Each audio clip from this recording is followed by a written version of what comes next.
Shalom, âme bénie de Dieu. Je suis ravie de vous retrouver aujourd'hui. J'aimerais vous parler d'une vérité profonde. Il est possible de renforcer sa foi, même lorsque tout semble s'écrouler autour de nous.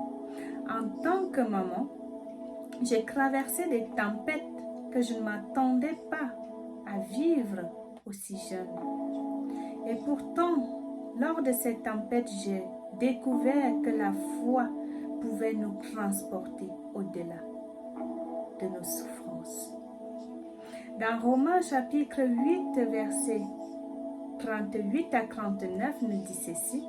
« Car je suis persuadé que ni la mort, ni la vie, ni les anges, ni les dominations, ni les choses présentes, ni les choses à venir, ni les puissances, ni la hauteur, ni la profondeur, ni aucune autre créature ne pourra nous séparer de l'amour de Dieu manifesté en Jésus-Christ notre Seigneur.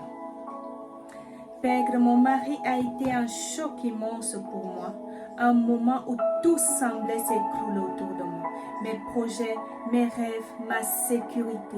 En tant que femme, on se sent protégée par son mari. Être la seule responsable en tant que maman de devoir tenir debout pour mes enfants alors que mon propre cœur était meurtri, a été un combat quotidien. Mais c'est précisément dans cette fragilité que ma foi s'est renforcée. Au lieu d'abandonner, de me révolter ou de douter, je me suis rappelée de cette parole de Jésus-Christ dans Jean 16, verset 33. Je vous ai dit ces choses afin que vous ayez la paix en moi. Vous aurez des tribulations dans le monde, mais prenez courage, j'ai vaincu le monde. Chaque jour, je priais, je méditais la parole de Dieu et je m'appuyais sur un soutien spirituel essentiel. Que ce soit au sein de ma communauté religieuse ou de ma famille qui est bien ancrée dans le Seigneur, peu à peu, j'ai ressenti ma foi grandir. Encore plus. Ma paix intérieure s'est renouvelée davantage. J'ai compris que certaines épreuves sont des tremplins, des épreuves qui élèvent notre esprit. Dieu a guéri mon cœur et celui de mes enfants. Il est vraiment le meilleur des psychologues. Pensez à la veuve de Sarepta. Dans 1 Roi chapitre 17, versets 8 à 16. En pleine famine, pauvre et précaire qu'elle était, elle a obéi au prophète Élie, partageant le peu qu'elle avait. Dieu a multiplié sa farine et son huile, la nourrissant ainsi que son fils jusqu'à la fin de la famine. Cette foi active, même dans l'adversité, ouvre les portes de la provision divine.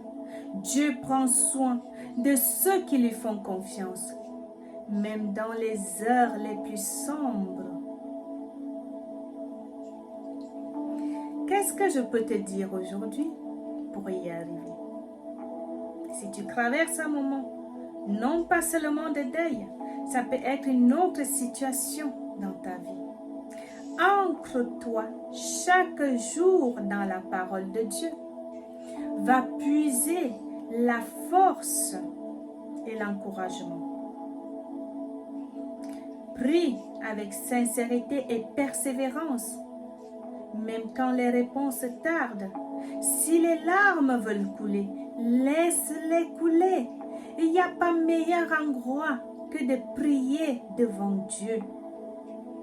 Entourez-vous de personnes de foi qui vous soutiennent et vous élèvent. C'est important.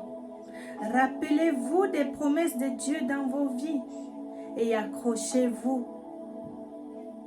Quelles que soient les circonstances, par-dessus tout, abandonnez vos peurs dans ses mains. Il est votre refuge inébranlable.